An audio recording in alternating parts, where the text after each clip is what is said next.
America के lower left side में अगर हम फ्लोरिडा, प्यूर्टो रिको और बर्मुडा आइलैंड को जोड़ दें तो हमें एक ट्रायंगल सा शेप नजर आता है। और दोस्तों इसी ट्रायंगल में साल 1901 से लेकर के तो अब तक न जाने कितने ही हजारों प्लेन्स और शिप्स गायब हो चुके हैं। और दोस्तों सिर्फ यही प्लेन्स और शिप्स नहीं, इन प्लेन्स और शिप्स को ढूंढने जाने वाली जितनी भी अब तक रेस्क्यू टीम्स गई है उनका भी अब तक कोई पता नहीं चला है। तो जी हाँ गाइस, आज के इस हमारे वीडियो में हम बात करने वाले बर्मुडा ट्रायंगल के ऊपर, जिसे लोग डेविल्स ट्रायंगल भी कहते हैं। और दोस्तों ना जाने आपने बर्मुडा ट्रायंगल के ऊपर अब तक कितनी ही कहानियां सुनी होंगी, पर आज की इस वीडियो में हम आपको बर्मुडा ट्रायंगल के ऊपर 3 ऐसी कहानियां बताने वाले हैं जिसको सुनने के बाद आज आपको सचमुच ये बात पता चल जाएगी कि इसको डेविल्स ट्रायंगल क्यों कहते हैं। और गाइस जो हमारी सबसे ज्यादा डरावनी और खौफनाक कहानी होने वाली है वो होने वाली है कहानी नंबर 3। तो उसे सुनने के लिए भी वीडियो को जरूर पूरा देखिए। और दोस्तों सिर्फ ये कहानियां ही नहीं, हम इनके पीछे होने की वजहों की भी आज बारे में बात करेंगे। हम देखेंगे कि यहाँ पर कोई सचमुच देव्य शक्ति या फिर कोई सी मॉन्स्टर एग्जिस्ट करता है या फिर असल में वजह कुछ और ही है। तो चलिए गाइस इसी के साथ शुरू करते हैं हमारी कहानी नंबर 1 से।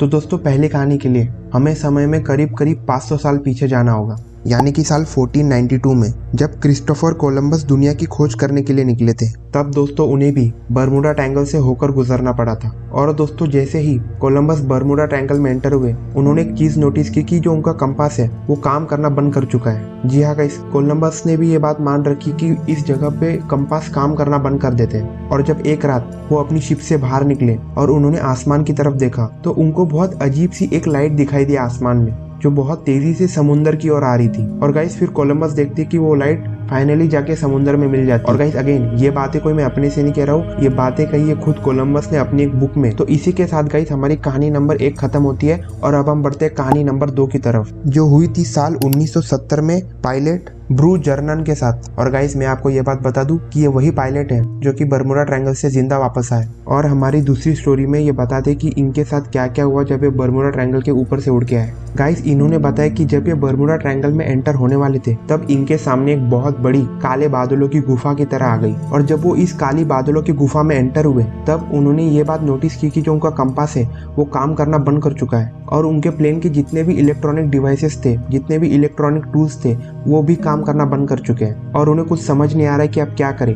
लेकिन गाइस वो प्लेन को फ्लाई करते रहते हैं और वो फाइनली 3 मिनट के बाद बर्मुडा ट्रायंगल से बाहर निकल आते हैं। और गाइस जब ये फाइनली जमीन पे लैंड करते हैं तब ये बहुत ज्यादा शॉक हो जाते हैं और ये देखते हैं कि इन्होंने यानी कि इनके प्लेन ने 3 मिनट में 150 किलोमीटर का सफर पार किया है। और ये वही 3 मिनट थे जब ये बर्मुडा ट्रायंगल के ऊपर से फ्लाई कर रहे थे उन काले बादलों में से। यानी कि जो इनकी प्लेन की स्पीड थी वो करीब 3000 किलोमीटर पर आवर की हो चुकी थी, जो कि आज भी इस मॉडर्न जमाने में किसी पैसेंजर प्लेन की स्पीड हो ही नहीं सकती। ये तो किसी एडवांस फाइटर एयरक्राफ्ट की स्पीड रहती है। और गाइस इसीलिए ब्रू जर्नन अपने आप को इतना लकी मानते कि वो बर्मुडा ट्रायंगल से सेफली बाहर आ गए। और गाइस इसी के साथ हमारी कहानी नंबर 2 भी खत्म होती है। और अब हम आते हैं हमारी इस वीडियो की सबसे ज्यादा खतरनाक और शॉकिंग कहानी की तरफ, जिसका नाम है एलन हॉस्टिन मिस्ट्री। गाइस मैं आपको बता दूं ये जो एलन हॉस्टिन है ये एक बहुत बड़े जहाज का नाम है जो कि साल 1881 में रवाना होता है लंदन से न्यूयॉर्क की ओर। और गाइस पहले 1-2 दिनों तक तो सब कुछ ठीक चलता है, कोई प्रॉब्लम नहीं आती और वेदर भी बिल्कुल अच्छा है। लेकिन अचानक जब इनका शिप बर्मुडा ट्रायंगल में एंटर करता है तब होता कुछ ऐसा है कि ये जो एलन हॉस्टिन के शिप के कैप्टन है उनको उनके स्पाई ग्लास में एक शिप नजर आता है, एक अननोन शिप। और जब वो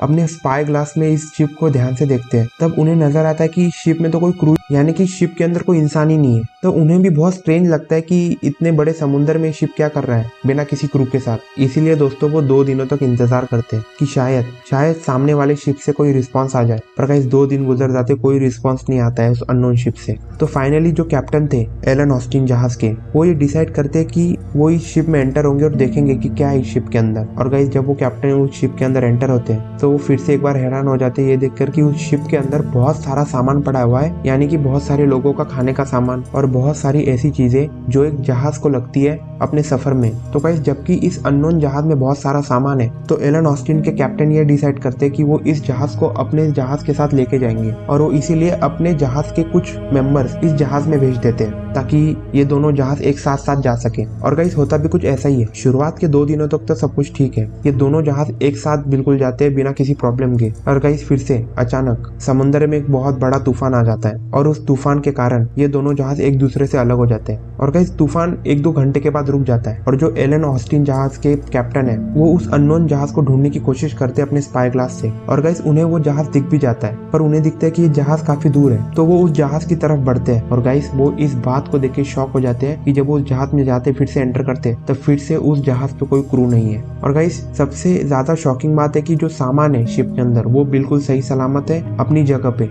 और जो क्रू मेंबर थे जो कि कैप्टन ने भेजे थे अपनी जहाज से दूसरी जहाज में जो अननोन जहाज थी उसमें, वो मेंबर्स गायब है। तो कैप्टन सोचते कि वो शायद समुद्र के तूफान के कारण पानी में गिर के मर गए होंगे, तो इसीलिए फिर से कैप्टन अपने जहाज के कुछ और लोग उस अननोन जहाज में भेजता है, ये सोच के कि अब हम इस जहाज को यानी कि अननोन जहाज को सेफली अपने साथ वापस ले जाएंगे। लेकिन गाइस फिर से वही बात होती है, शुरुआत के एक दिनों तक तो सब कुछ ठीक चलता है और फिर से समुद्र में तूफान आता है जिसकी वजह से दोनों जहाज एक दूसरे से अलग हो जाते हैं। और जब कैप्टन फिर से उस अननोन जहाज को ढूंढने की कोशिश करते हैं तूफान खत्म होने के बाद, तो वो उन्हें फिर से बड़ी आसानी से मिल जाता है। और जब उस जहाज में वो फिर से जाते हैं तो फिर से वही होता है, उस जहाज में सारा का सारा सामान जहाँ था वही है, लेकिन उस जहाज में फिर से कोई क्रू मेंबर नहीं है। ये बात कैप्टन को बहुत ज्यादा डरा देती है, तो इसलिए वो सोचते कि अब हम इस अननोन जहाज को यही रहने देंगे और वो उनका जो जहाज था एलन ऑस्टिन उसके साथ न्यूयॉर्क की तरफ बढ़ जाते हैं। और गाइस जब एलन ऑस्टिन का कैप्टन न्यूयॉर्क पहुंचने के बाद उस मालिक को ये कहानी सुनाता है जिसका ये जहाज है, तो वो मालिक इस कहानी को सुनने के बाद इतना ज्यादा डर जाता है कि वो इस जहाज को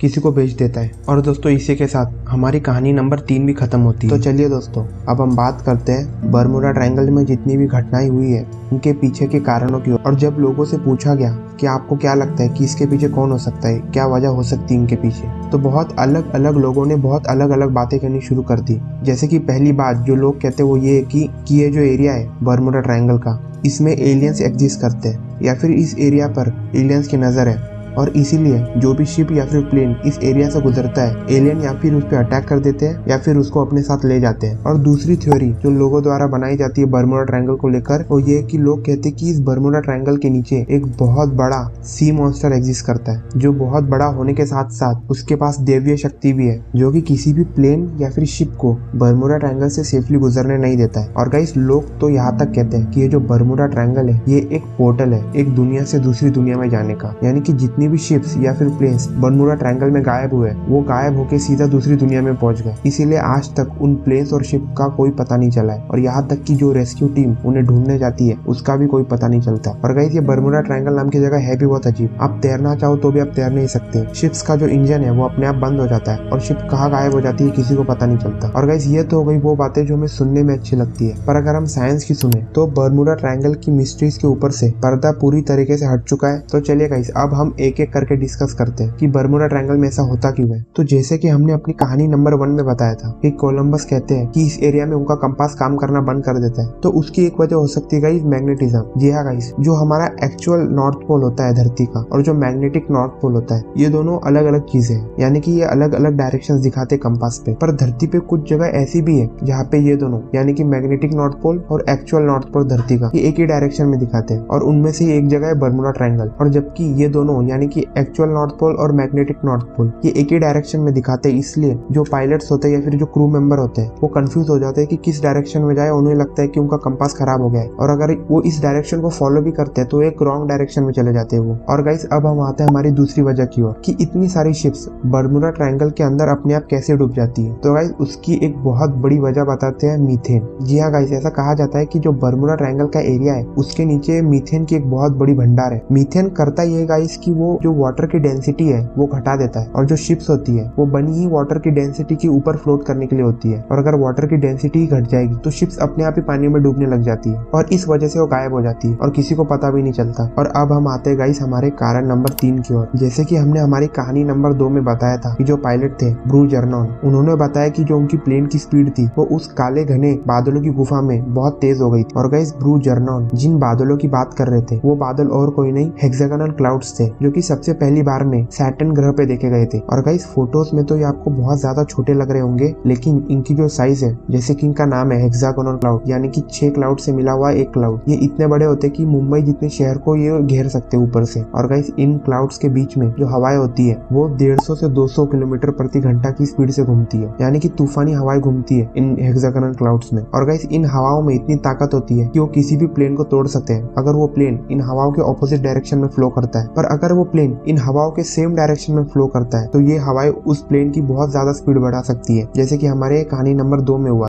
और गाइस यहाँ तक कि अमेरिका की कोस्ट गार्ड ये तक कहती है कि हम बर्मुडा ट्रायंगल को कोई खतरनाक जगह नहीं मानते, ये एक नॉर्मल जगह है और हम लोग यहाँ पे आए दिन पेट्रोलिंग करते रहते हैं और हम इसको एज अ डेंजरस जगह मानते ही नहीं है। और गाइस 2013 में जब WWF ने अपनी एक सर्वे में रिपोर्ट जारी की थी जिसमें उन्होंने बताया था कि अर्थ की सबसे ज्यादा टॉप 10 डेंजरस वाटर बॉडीज, तो उसमें बर्मुडा ट्रायंगल का नाम था ही नहीं। यानी कि गाइस बर्मुडा ट्रायंगल इस दुनिया की 10 सबसे खतरनाक वाटर बॉडीज में भी नहीं आती है। तो गाइस इस वीडियो में आपने देखा कि बर्मुडा ट्रायंगल में जो भी होता है वो सब नेचुरल है, कोई सुपर नेचुरल बात नहीं है। बस कारण ये है कि लोगों ने इसके बारे में बहुत ज्यादा बातें की और उसकी वजह से बहुत ज्यादा फेक स्टोरीज क्रिएट हुई। इसकी वजह से लोगों का ध्यान बर्मुडा ट्रायंगल की तरफ और ज्यादा गया, जबकि दुनिया की ऐसी भी बहुत सारी वाटर बॉडीज है जहाँ पे बर्मुडा ट्रायंगल से ज्यादा फ्रीक्वेंसी में प्लेन्स और शिप्स गायब होते हैं, पर लोगों का ध्यान कभी उसकी तरफ गया ही नहीं। और जबकि लोगों का ध्यान सिर्फ बर्मुडा ट्रायंगल की ओर गया, इसलिए इसके बारे में चर्चा भी बहुत ज्यादा होने लगी। तो गाइस आपको क्या लगता है कि बर्मुडा ट्रायंगल में जितनी भी घटनाएं होती है ये नेचुरल है या फिर सुपर नेचुरल? कमेंट्स में हमें इसके बारे में जरूर बताइए। और गाइस जो हमारी अगली वीडियो आने वाली है वो आने वाली है सीक्रेट्स ऑफ हिमालयस के ऊपर, तो उसे देखने के लिए भी प्लीज चैनल को सब्सक्राइब कर लीजिए। और दोस्तों क्या आपको पता है कि अमेरिका में एक टॉप सीक्रेट जगह है जिसका नाम है एरिया नंबर 51,